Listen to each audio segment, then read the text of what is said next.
Hopefully I didn't do it private again.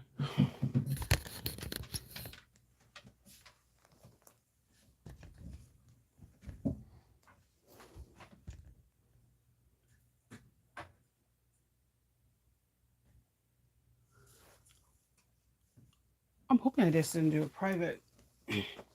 That's what happened last time.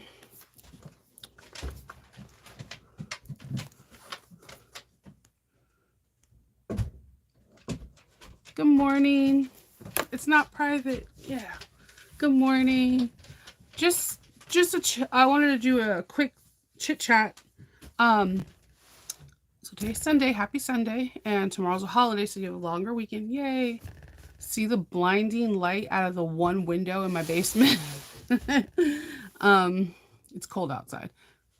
I just wanted to like get on here and just talk what I'm going to be doing today and see what you're going to be doing today. If it I'm going to be I have a tester bag that I need to get done. So that's my primary focus, and I need to take pictures of the bags I made earlier this week so that way I could put them in an auction.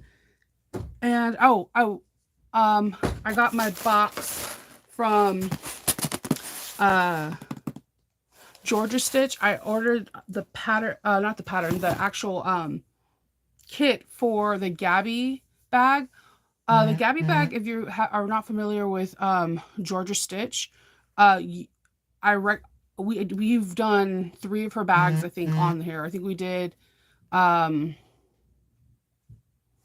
the Camille, the Cami, and the Amber, or just either the Camille or Cami. So we're doing the Gabby. Now the Gabby I personally love because it falls within to as a carry-on for traveling. It turns into a backpack, crossbody, or shoulder bag. And because I'm taking all my kits to So Magical. I'm going to stuff something. I want to be able to stuff 40 envelopes into this bag, and you can with the Gabby. So I'm going to be making that like the first week of February. Don't get the pattern just yet because Georgia Stitch Girl gave us a nice discount. So on February 1st, I'll give you the discount code. And if you want to get a kit from her, you can. I'm really excited. I'm thinking I'm going to make mine all cork with leather, or I haven't decided yet. But I wanted to show what I made yesterday. The Range backpack from Noodlehead. I did some modifications with the interfacing and morning. I did modifications for the straps. I need to sew the bottom of them so that way the straps don't come off. But yeah, it's a supernatural bag. Which brings me to my other topic. I got asked, how did I start selling? Oh, thank you. Joy is amazing. She's amazing. She has another discount code for our group for the month of February. So on February 1st, I will go live and tell you when I'm making the Gabby bag as well as the code. Someone asked me a couple times yesterday on one of my TikTok videos, like, where and how do I sell my bags? The beginning of my bag making journey, I went to conventions. I'm like a total nerd. If you haven't noticed, I like Harry Potter, Lords of the Rings, whatever. So I would find conventions that were suited for these like genres and fandoms. And you would have to submit pictures of your bags, of photos, and your setup, right? I didn't have a setup, so some places I didn't get into originally first, but then I slowly was able to get into more and more conventions and Comic-Cons and like fandom geared conventions, like a Star Trek convention or a Star Wars convention, and I would get into that. Then from there, I would get bases of people that started following me. They wanted to follow me on social media to see what I'm making, and then I started on Etsy. I gotta tell you, Etsy was really slow. I've been on Etsy for 4 or 5 years. It was super slow. Like, it was only active during the holiday seasons, and like the rest of the year, it was like radio silent. Maybe 1 bag sell a month. Most of the time, I would make a bag. Somebody seen the bag and they wanted to buy a bag, and I'll send them an invoice with the taxes, shipping, and everything, and they would pay. So that's the primary way. Recently, Um, Etsy changed their platform a little bit. If you're a person that responds really well to customers, if you're a person that ships really fast, and there's another thing, and reviews. They put you called like a stellar star, and you're one of the first 5 pages people flip through when they type in something that's part of your CEOs or FEOs. So those are like words like Superman or backpack, just like words that like people type in like Nightmare Before Christmas bag. Then your bag may pop up. You should get the playing cards for them. So, um, you, I, I would. So from there, it's been this year, end of middle 2022, in the beginning of this year, it's been really really well. I've been selling bags, and I have a love hate with Etsy because they take so much. Because I do pay like $1 a day for ads. They take so much. If you click on an ad and you buy my bag, they take 15% of that plus whatever Etsy fees, taxes, and you're looking at your bag like it's exhausting, especially when you look at your year-end report and you're like, they have took so many fees and so many things out. But at the same time, Etsy's kind of like Amazon. As much as we hate Amazon, we use Amazon because Amazon's been a name in our household for almost 10 years plus. Even though Amazon kind of screws over their small businesses and things like that, people are used to it. It is awful, but it's the same thing with Etsy. If I have my own website, the chances of people accidentally running upon my website compared to the accidentally on Etsy is dramatical. Like I had a Shopify for 2 years. No one bought anything on my Shopify. Even though it was on my business cards when I went to the convention, people would either reach out to me to do a PayPal invoice or they would buy it on Etsy or Square. So I'm thinking about in the month of February, after I get back from So Magical Expo, to try to do a web page on Square, because I use Square when I'm at conventions, and when you're at conventions, it collects the people's information, their phone number and their email address, and you can send out mass emails saying, hey, this is where my new shop is, and people can follow you. I'm going to see how owning Etsy and Square is for a year and see if I still stick with Etsy or if I'm going to switch over to Square. But that's pretty much how I started and what my input on it is. It's kind of, Etsy is Amazon. There is a lot of like people that have like corporations and not small businesses on it.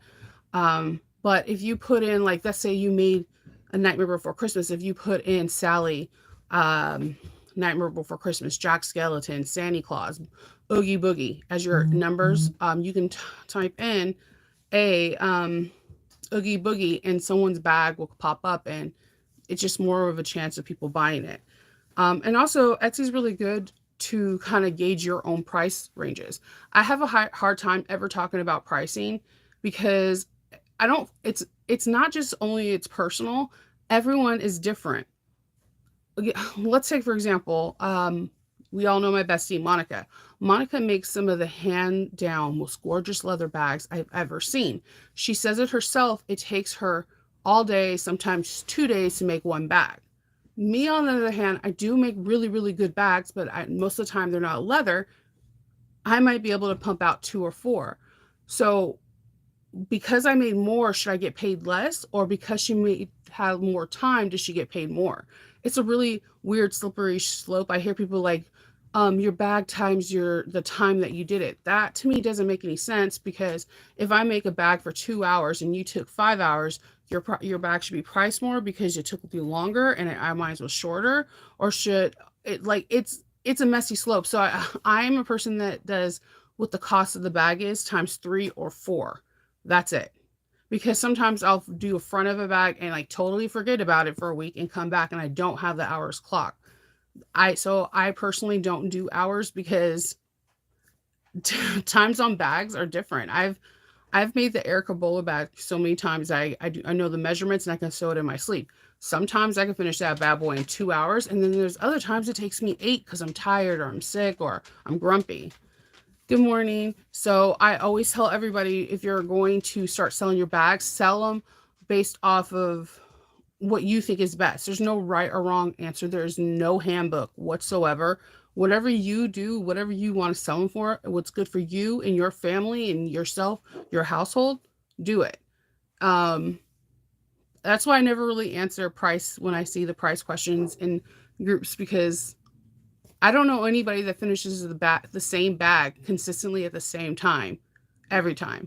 Even when you watch some pros like So Decana, she's sewing like 40 bags at once, and she could be done in a whole like 4 hour session.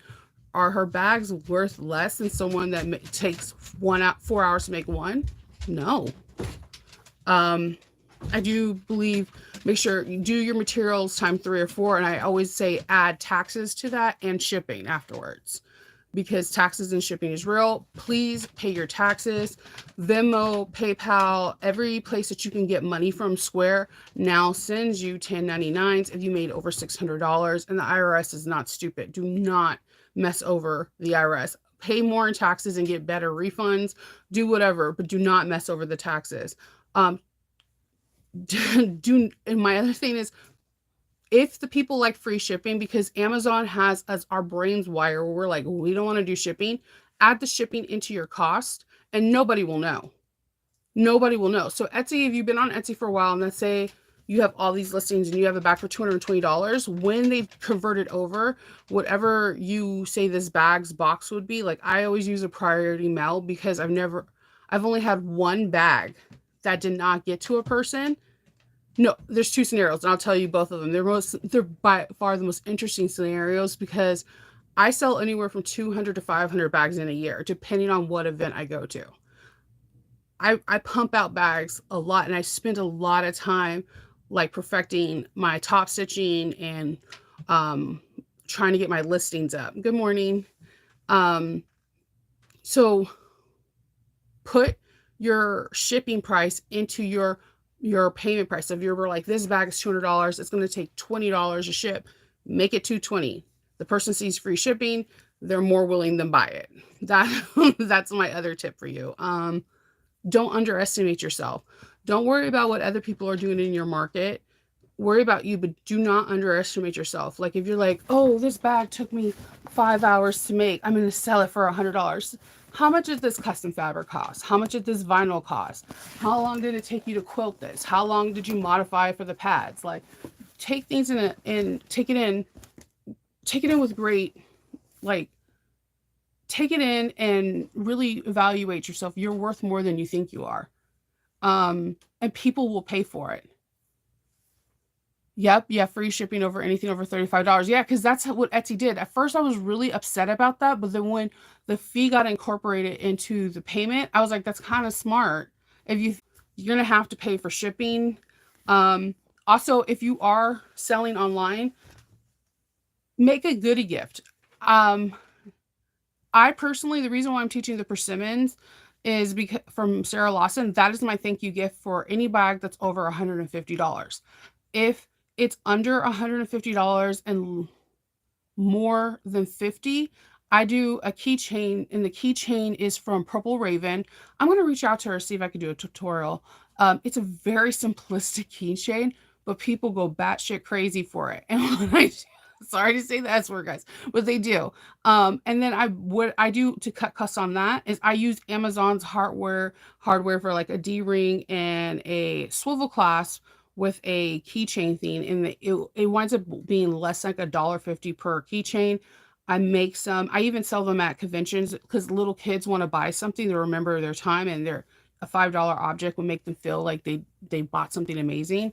Um, I put a keychain in it. Thank you gifts and are great. Also, make sure you do a card or a letter. I got like I said, I got my package from Georgia Stitch, and she has a thank you card, and then she writes something personal. And I'm not gonna even lie to you, I keep every card that I have that someone writes something personal. It means something to me. It means that when you were packing this, you were thinking about me with care, and I'm not just another number to you. So, hey, so think those are the things to think about. Just set limits for yourself and don't look at other people to compare yourself, because no two people are the same. Everyone is completely different. Um, I know it's easy to compare, but no, everyone is different. Everyone has different styles. Everyone has different stitching, different just techniques. Like, again, let's use Monica. Monica is very Dooney and Burke. If you look at all of her bags, are leather, they're very classic colors. She has a high-end boutique thing. I like geeky stuff. So my people will automatically compare it to like Loungefly or Vera Bradley, or then you can go into Dooney and Burke, because Dooney and Burke has a whole Disney collection. I'm just a different style. No bag is worth more than the other. So pay for what you are worth. Do not compare yourself to anyone else. Put your shipping prices into your base price, and figure out what works best for you. If is it better for you to have a small business on Facebook and Instagram, and you do everything through PayPal, or do you want to do that with Square, or if you want to give Etsy a try? If you do give Etsy a try, I would recommend you to try for 3 to 6 months, because if you're brand new, your name is not going to be like the first page that pops up. No, no, no. The one thing Etsy I can give them, hey, the one thing I can give Etsy is that the longer you're with Etsy, the longer you're bumped up on the page list when something pops up like Nightmare Before Christmas versus the one that's newer. So those are important. And then also join groups for your area or your bag style from Etsy. There is forums. Like, I'm in a forum that's for Maryland, and I'm also in a forum that is for Comic Cons and cosplaying. And then we can bump information back from each other. It helps.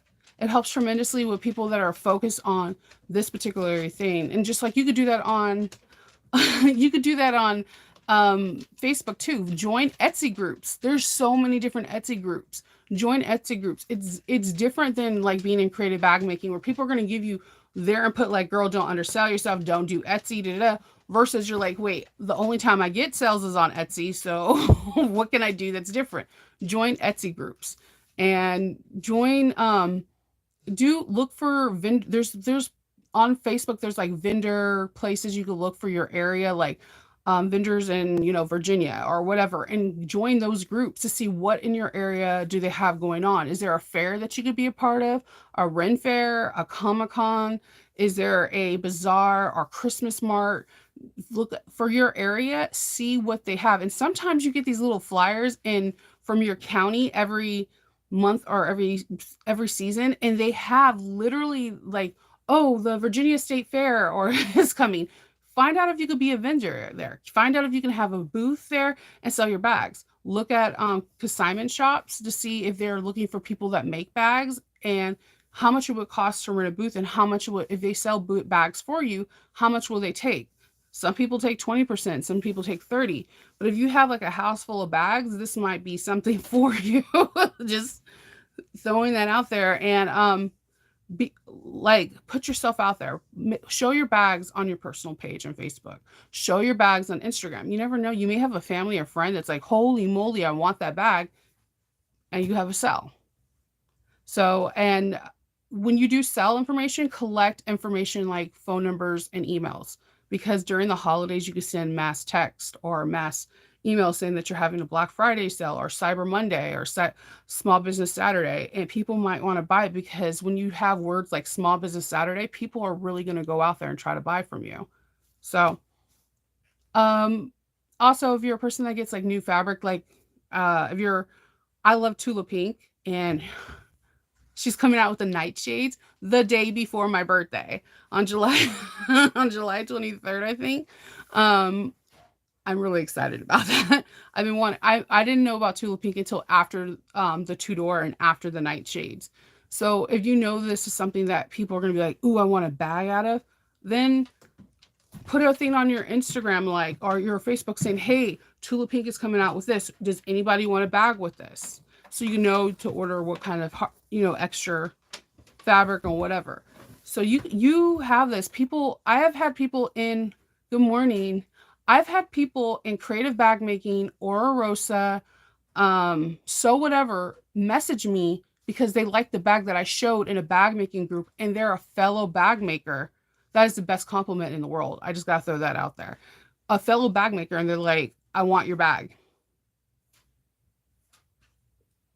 Just keep showing. Be proud of who you are. You're an amazing person. And people are always looking for something different. Not everyone's stuff is their cup of tea. Everyone's looking for something different. Oh, I'm sorry. I don't know. Is that better? Is that the audio better?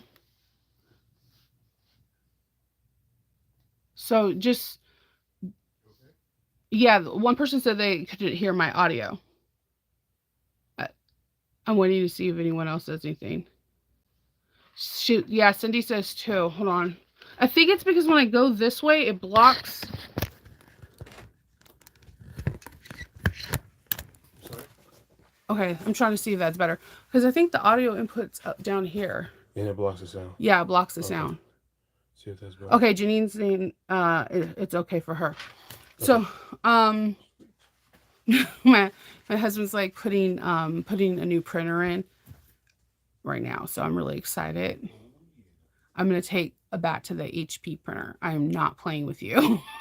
So, let's see if maybe if I take it out, is it better now? Because it could be the stand blocking it. Okay.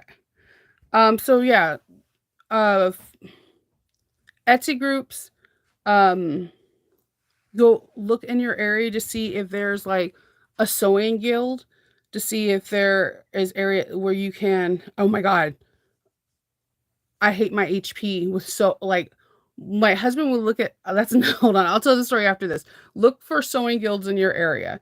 Go to your quilt shops to see if there's any events going on in your area, like quilt shows or fabric shows, and see if you could be a part of it and sell your bags. Join Etsy groups that are in your if you are on Etsy, there's a form in Etsy where you can join different groups that are in people in your area. Go to your state or city website and see if there's like county fairs, strawberry festivals, whatever, and see if you are able to apply as an artist or whatever to see if this can work for you. Continue to post. The relevance in bag making world is true. You need to continue to post, show your work, and just put yourself out there. We all don't trust me. I have a lot of fails too, and I want to give up sometimes. But then you have to remember this feeling's only for a moment, and it will go away. Sometimes we have to fall in order to walk. It's very much like toddlers. They keep falling, but what do? They pop back up. We got to remember that lesson that we all had as a children. Every single one of us fell when we were trying to walk. It's the same thing with small businesses. We are going to fail. And we're going to need to take that with a grain of salt, a life lesson, and keep pushing. You guys got this. Now, as far as my HP printer, if my husband's around and his ears are probably burning, we've had this printer for 2 years, and that printer absolutely hates me with all its heart.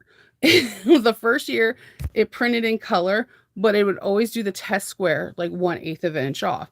And I would do everything, like 100% printed from Adobe, actual size, nothing would work. Then when it started finally printing the correctly, it only would print in black and white. No matter what computer we had in here, we reset the computers, we reset the HP and whatever. And I was like, you know what? I need a new printer. My sister-in-law has a brand new printer. She was saving it for us. He brought it, and I'm going to take it back to the other one. Like, I feel like if I give this to the Goodwill, it will curse somebody else's household. I hate that printer. I hate that printer with all my heart.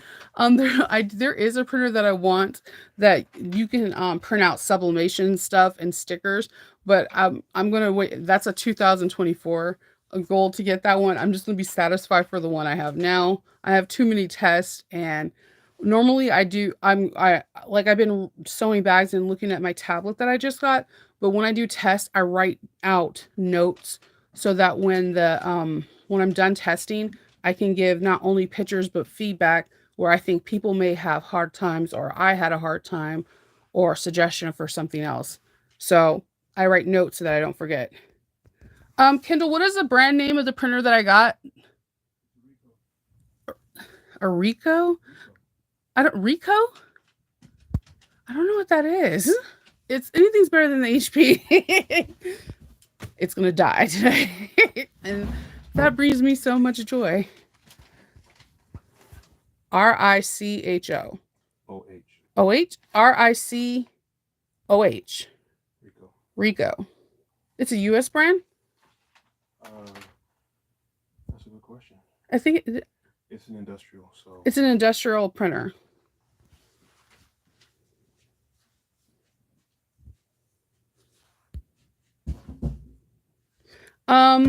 Okay, so I'm gonna be 100%.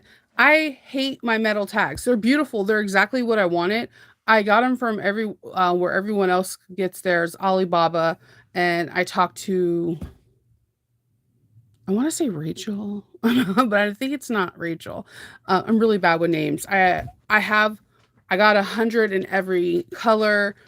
I am filling the cork and leather tags. If I was to give advice right now, I would advise to either get tags from like Heartwood and Hyde.